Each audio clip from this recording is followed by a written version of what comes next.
안녕 아이들. 자, 오늘은 한장 동사, 한장어로 보는 동아시아사 두 번째 시간으로 국가의 성립과 발전을 보도록 하겠습니다. 선생님 나눠줬던 페이지로는 0 말고 지난 시간에 1 자연환경과 선사문화를 봤고요. 오늘 볼 내용은 국가의 성립과 발전이라고 하는 부분이죠. 자, 그래서 여기서부터 본격적으로 역사적인 내용이 많이 드러나고 사실이 많아지기 때문에 앞서 봤던 자연환경과 선사문화보다는 폰트를 좀 작게 해서 프린트를 만들어 썼습니다. 자, 시기상으로 봤을 때는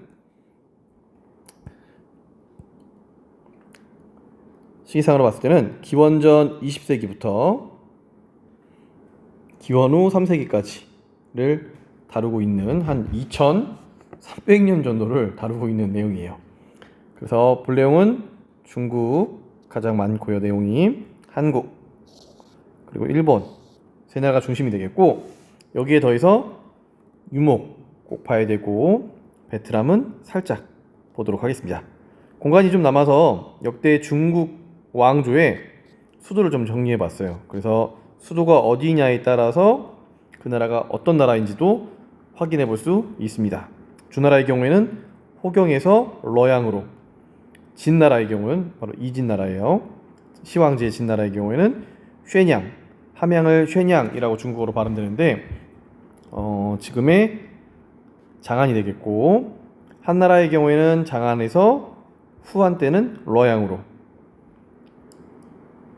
북인은 평성에서 러양으로, 동진 나중에 남쪽으로 내려왔던 동진의 경우에는 건강지방 지금의 난징이고, 수나라 당나라의 경우에는 장안, 북송은 카이펑에서 남성 때는 이만 항저우 지방으로, 원나라는 원래 몽골족일 때는 카라코롬에서 대도 베이징, 명나라는 초기 홍무제가 나라를 세웠을 때는 난징이었다가 영락제 이후에 베이징으로 각각 이동을 하고, 그리고 청나라는 베이징 이렇게 볼 수 있습니다.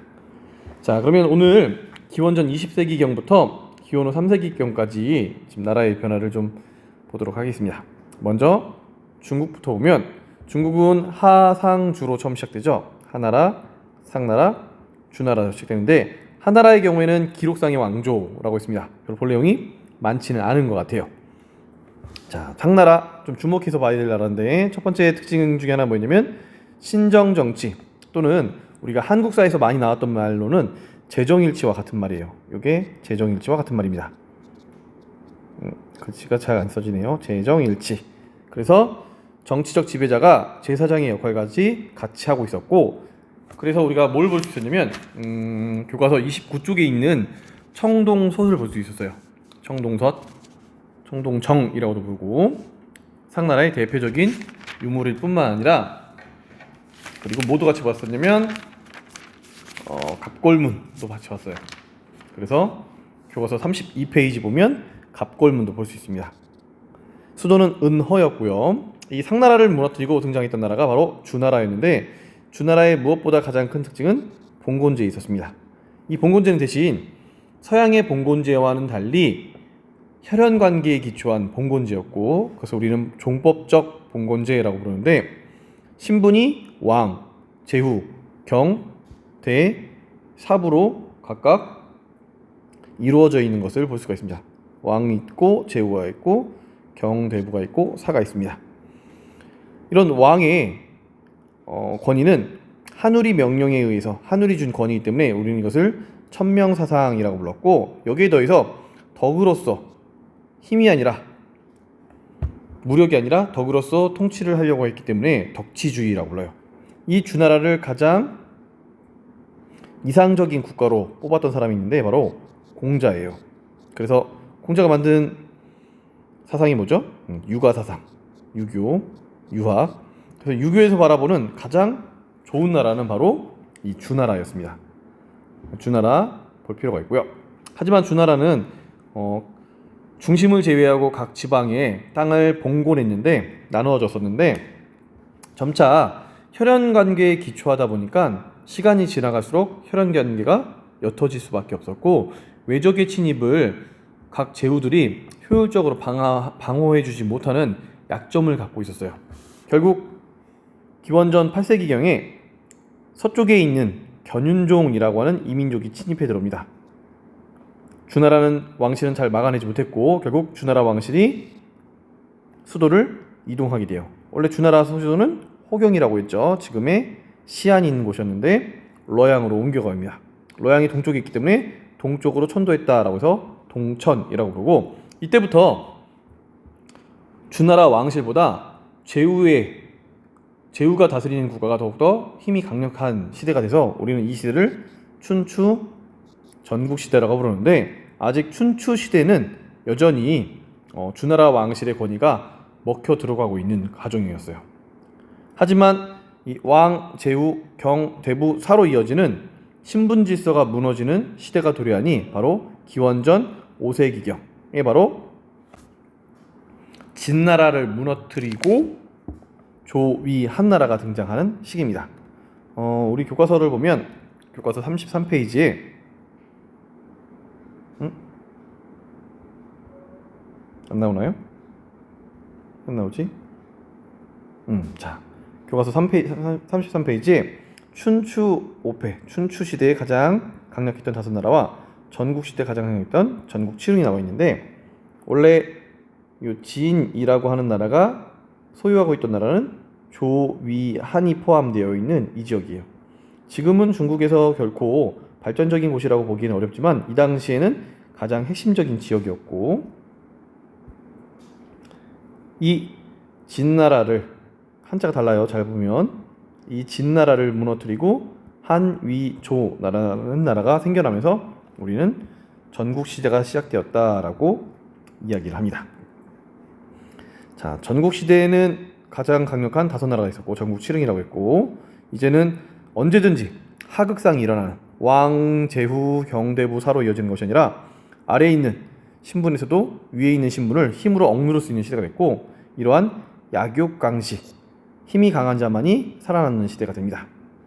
자, 그래서 춘추 전국 시대에 여러 가지 변화가 있었지만 특히 전국 시대에 나타난 가장 중요한 변화는 다음과 같이 꼽을 수 있을 것 같아요. 먼저 정치적으로는 군현제와 같은 모습이 나타납니다. 물론 전국을 통일한 것이 아니기 때문에 명확하게 군현제라고 보기는 어렵지만 각 제후국마다 자기 나라를 제후가 경대부에게 봉건해 주는 것이 아니라 관리를 파견해서 다스리는 군현제의 모습이 나타나고, 관료제의 모습도 나타나요.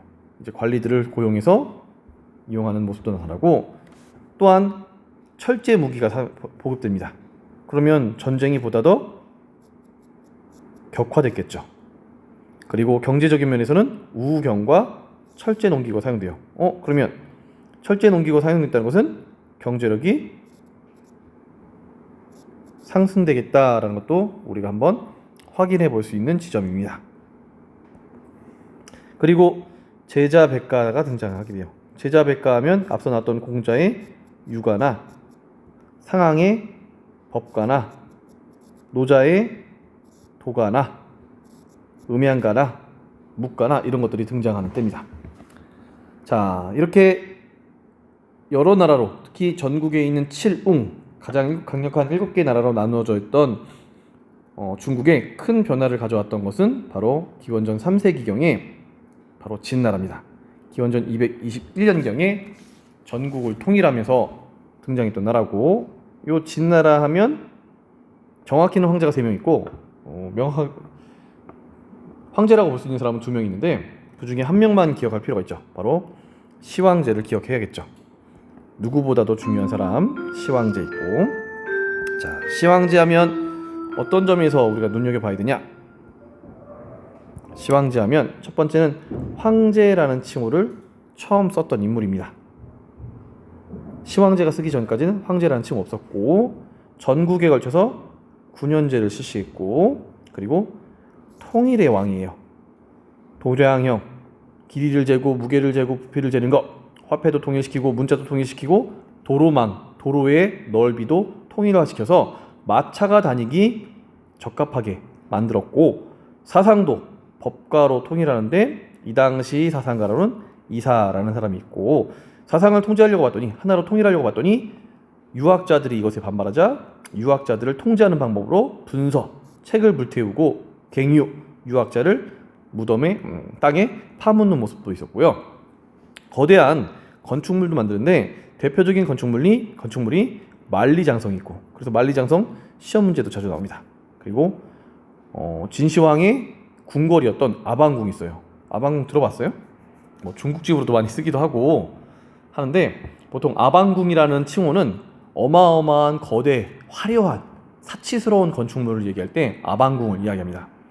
아방궁이 얼마나 큰지는 알 수 없어요. 왜냐면 진나라를 멸망시켰던 항우라는 인물이 진나라를 멸망시키면서 아방궁을 불태웠는데, 이 아방궁이 일주일 동안 타도 다 타지 못했다라는 기록이 있는 거 봐선 굉장히 거대하고 화려하고 사치스러웠던 건축물로 볼 수 있고요. 그리고 요즘 병마용갱으로 유명한 진시황의 무덤도 역시 이 당시에 만들어진 겁니다. 거대한 건축물들이 진시황 때 만들어졌다. 진시황 했던 일이 많으니까 아주 중요한 인물이겠구나 라고 볼 수 있고요. 자, 하지만 진시황의 나라는 오래 가지 못했고 결국 반란이 일어났어요. 그 반란, 진승과 오광의 난이라고 하는 전 세계 최초의 농민 반란이 오광의 난 일어났고, 결국 항우와 유방이 각각 들고 일어나서 이제 둘이 다투게 되죠. 항우의 나라 초나라, 유방의 나라 한나라. 그래서 초한 대전이 일어나게 됐고 결국 승리자는 유방이 됐습니다. 기억나죠? 자, 유방은 한 고조가 돼서 펼쳤던 정책을 보면 먼저 법치주의를 완화해요. 진나라가 멸망하게 된 가장 큰 주된 요인 중에 하나가 바로 너무나도 인정사정 없는 법치주의에 있었다라고 생각했고, 한편으로는 봉건제를 대신해서 군연제를 시행했는데 역시 너무 인간미가 없대요. 하지만 군연제로 돌아간 것을 전혀 다 돌릴 수는 없었고 군국제라고 하는 제도를 실시합니다. 군국제는 일종의 봉건제와 군연제를 병합한 제도로서 우리가 문제로도 풀어본 적이 있었어요. 어떤 문제였냐면 교과서 41쪽에 보면 우리 봉건제, 군연제, 군국제의 차이 풀어봤습니다. 다시 한번 꼭 확인해 보시고, 군국제 이 시기에만 나타나기 때문에 이 시기의 특징으로 볼 수 있는 대표적인 제도입니다. 한편 흉노의 예물을 보냈대요. 이걸 평성의 치라고 불렀는데 어떻게 해서 이런 일이 벌어졌는지 위에를 잠깐 보겠습니다. 자, 흉노 기원전 3세기경에 등장해서 특징은 뭐냐면 만리장성의 이북에 초원지대를 최초가 중요해요. 최초란 말 원래 역사에서는 굉장히 중요하게 보거든요. 최초로 통합했던 민족이 흉노족이었고, 한나라의 유방과 싸웠던 대표적인 흉노의 왕이 있는데 흉노의 왕 선우라고 부르고, 선우의 왕비 부인 연지라고 부르는데 이 당시 아주 강력한 선우가 등장하니 묵특이라는 이름을 가지고 있는 선우였고, 이 묵특선우와 한나라 고조 간의 전쟁, 평성의 치라고 부르고, 전쟁을 벌였던 곳이 백등산이기 때문에 백등산 전투라고도 부르는데, 이 전투에서 묵특선우가 승리하면서 한 고조를 굴복시키고 매년 필요한 예물 또는 곡물, 은이나 비단과 같은 것들을 받게 되었다라는 거 하는 거죠. 하지만 이러한 관계가 바뀌게 되는 계기가 있었으니 한나라에서 가장 중요하다고 볼 수 있는 황제인 바로 무제입니다.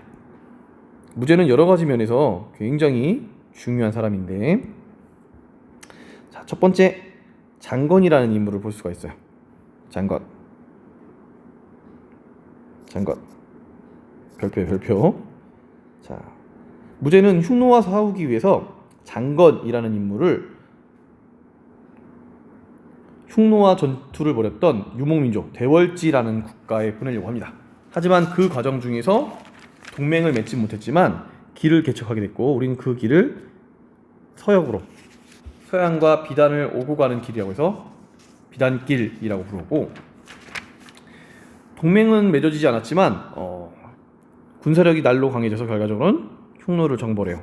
이 당시 한 무제의 장수로는 아주 유명한 장소가 있거든요. 곽거병이라고 하는 중국 역사에서도 막 빛이 나는 뭐 곽거병, 위청 이런 장수의 큰 활약에 의해서 흉노를 정벌했고, 여기에 그치지 않고 남비엣 도 정복합니다. 남비엣은 베트남의 나라죠. 바로 이 나라 남비엣도 정복을 했고, 이 자리에 9개의 군현을 설치했고요. 여기에 그치지 않고 기원전 108년경에는 바로 우리의 고조선을 정복하고 군현을 설치합니다. 이때 군현 4개가 있죠. 그래서 우리 보통 한 4군이라고 부르고, 여러 가지 면에서 전쟁을 많이 벌였기 때문에 경제적인 여유가 필요했어요. 그래서 국가의 재정을 확보하기 위한 목적으로 소금과 철을 국가에서만 판매하게 하는 제도, 이걸 우리 전매제라고 하는데, 국가에서만 판매를 하게 하는 제도 전매제를 활용하기도 했던 인물입니다.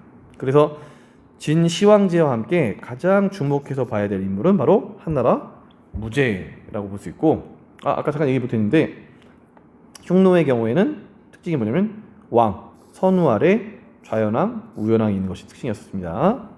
자, 넘어가고, 그러다가 기원후 1세기경에 한나라의 가장 큰 약점은 뭐 중국 역대 왕조가 대부분 다 그렇지만 왕권을 흔드는, 황제권을 흔드는 두 계층이 있어요. 하나는 환관이고 또 하나는 왕비 집안, 외척이에요. 보통 중국 왕조가 멸망을 하면 이 둘의 원인이 가장 큰데, 외척의 힘이 점점 강해지다가 외척 중에 한 명이었던 왕망이라는 사람에 의해서 신이라는 국가가 등장하지만, 결국 다시 한족의, 한나라의 유씨가 힘을 발휘해서 신나라를 무너뜨리고 다시 한나라를 세웁니다. 우리는 이 한나라를 뒤의 한나라와 비교하기 위해서 후한이라고 부르고, 기원 후 3세기까지 지속이 되다가 결국 위, 촉, 오 3국으로 각각 나뉘게 되는 거죠.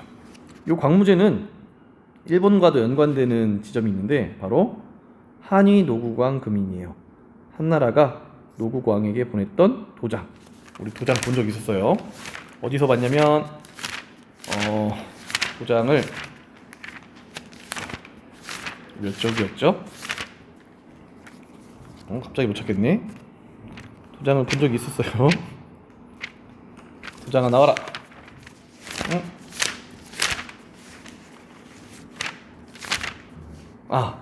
교과서 58쪽에 보면 후한과 외에 관계할 때 우리 도장 봤던 도장, 그 도장 한이 한나라가 노국왕에게 보냈던 도장인데, 언제 보낸 거냐면 광무제 때 보낸 겁니다. 한번 눈여겨보시면 좋을 것 같고요. 자, 이제 한국으로 넘어오면, 한국은 우리나라 최초의 국가 고조선이 있습니다.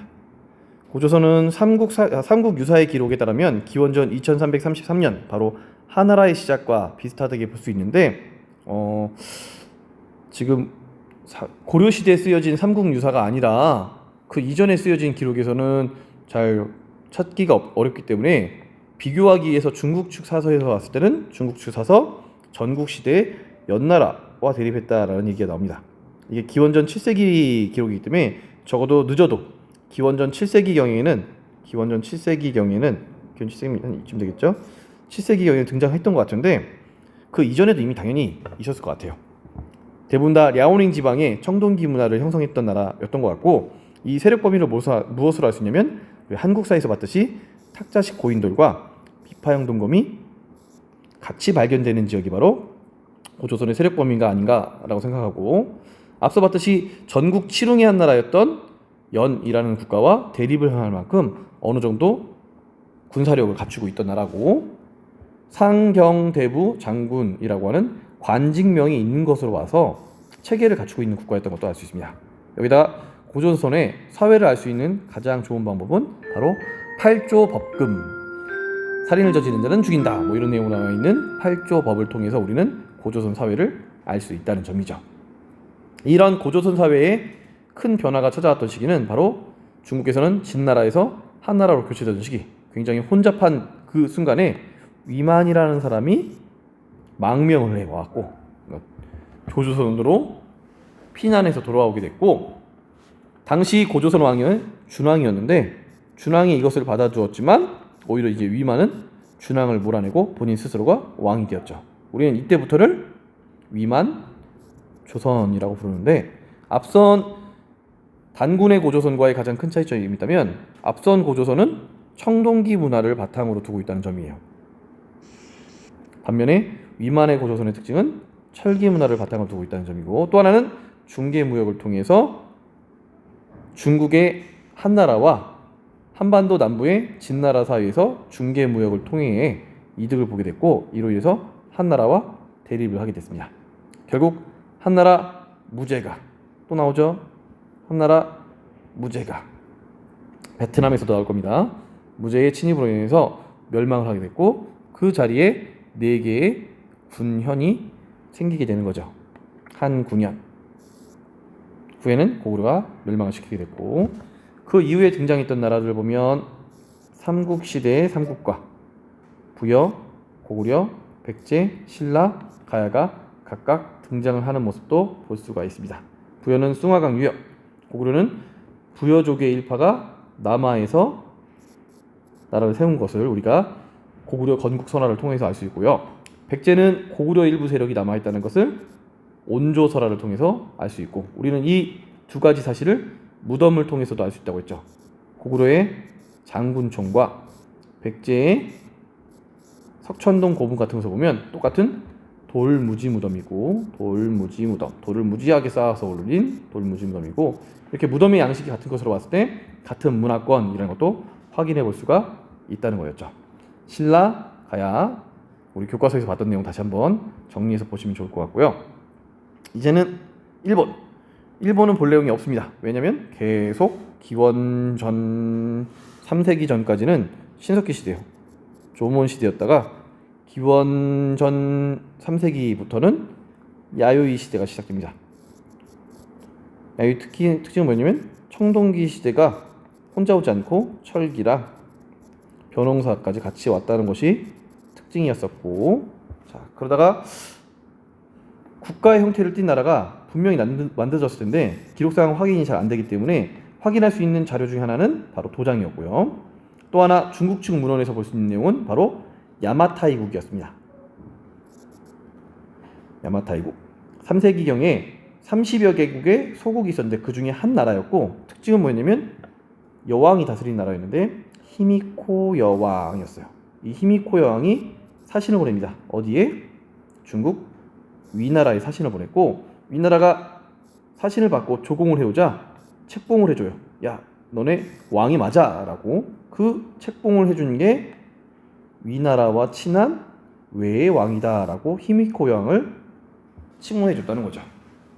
자, 이후에 4세기에는 야마토 정권으로 이어지게 되는데, 야마토 정권의 특징은 뭐였냐면, 이따 다시 이야기도 하겠지만 큰 무덤이 특징이었어요. 큰 무덤, 우리 교과서 28쪽의 표지를 보면 아까 얘기했던 진시황의 무덤, 진시황릉 병마용갱이라고도 불러요. 병사와 말에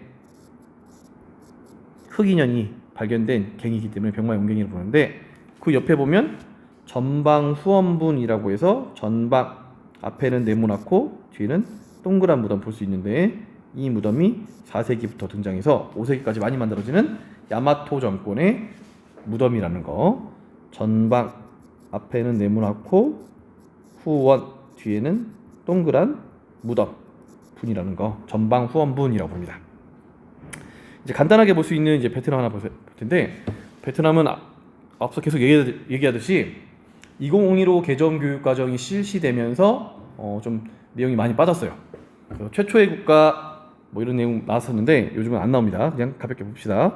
발랑이라는 나라가 최초의 국가인데 아마도 고조선과 비슷한 시기에 만들어지지 않았나, 또는 그 후에 만들어지지 않았나 보고 있고요. 요 발랑을 무너뜨리고 등장한 나라가 어우락이라는 안정무엉 사람 이름이에요. 기원전 3세기경에 만든 나라인데 역시 크게 중요하지 않습니다. 중요하게 볼 나라는 남비에시예요. 지금의 베트남, 비엔남과 명칭이 비슷하죠. 왜냐면 지금의 베트남이라는 명칭이 여기서 왔기 때문에 그래요. 기원전 207년이면 진나라에서 한나라 넘어가던 시기인데, 진나라 관리였던 찌에우다라는 사람이 지금의 광동성, 그 홍콩 위쪽에 있는 그 지역, 광저우 지방에 만든 나라입니다. 토착민을 우대했고 스스로 황제라 칭하며 한나라와 대결을 했던 나라고 농경과 해상무역을 했는데 중요한 건 거기 아니라 중요한 건 한무제 때문에 중요하다고 했어요. 한무제가 지금 흉노도 정벌하고 남비에 또 정복하고 고조선 정복했다 했는데 바로 남비의 정복에 여기 나옵니다. 그리고 한무제가 멸망을 시킨 다음에 9개의 군현을 설치하게 돼요. 이 이후에 기원 후 1세기경에는 다시 독립하겠다라고 해서 증이라는 성을 가지고 있는 증짝 증리 자매가 독립운동을 전개하지만 결국 후한에 광무제에게 진압이 됩니다. 광무제 여기 위에 있죠. 그 광무제입니다. 하지만 이 내용은 크게 중요하지 않고 중요하게 볼 내용이 있다면 바로 한무제의 침입 정도만 중요하게 보면 될 것 같습니다. 자, 그래서 우리가 국가의 성립과 발전이라고 하는 부분을 조금 한 장으로 정리해 봤어요. 수업 시간에 배웠던 내용을 다시 한번 상기시켜 보면서 기억하면 전반적으로 지금 삼국을 중심으로 한 동아시아가 어떻게 돌아가고 있는지 한번 확인해 볼 수 있고 국가 간의 지금 이동 상황에 의해서도 좀 확인해 볼 수 있는 내용이 많은 것 같습니다.